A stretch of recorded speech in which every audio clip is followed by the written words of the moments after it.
Alors dans ce chapitre, je vais expliquer la partie Lightbox. Donc ce que je vais faire, c'est que je vais aller en haut à droite et cliquer sur l'onglet Lightbox juste ici. Alors je n'ai aucune Lightbox de créer pour l'instant, mais ce que je vais faire, c'est que je vais en créer une ici en cliquant sur le bouton Add Lightbox, et donc mon premier album va se nommer Automotive. Alors une fois créé, vous voyez ici que ça a créé un album. Ce que je vais faire, c'est que je vais ajouter un deuxième album ici que je vais nommer ArcViz.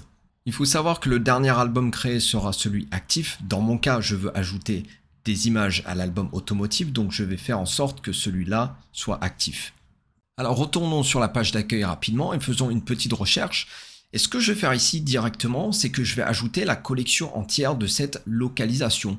Essentiellement, ce que ça va faire, c'est que ça va comprendre les backplates, mais aussi les HDRI.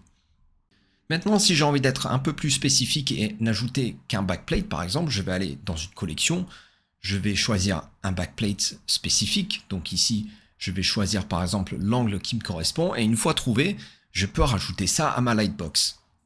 Donc ce que je vais faire ici, c'est que je vais en ajouter quelques-uns à mon album, et donc une fois fini, je peux retourner dans l'onglet Lightbox et ouvrir mon album Automotive. Et donc nous retrouvons toutes nos images.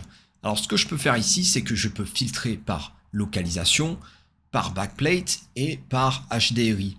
Alors l'avantage de faire ceci n'est pas seulement pour nous, mais de aussi pouvoir partager avec un autre utilisateur, qu'il soit enregistré ou non sur le site. Ce qui rend une meilleure accessibilité ainsi qu'une meilleure collaboration.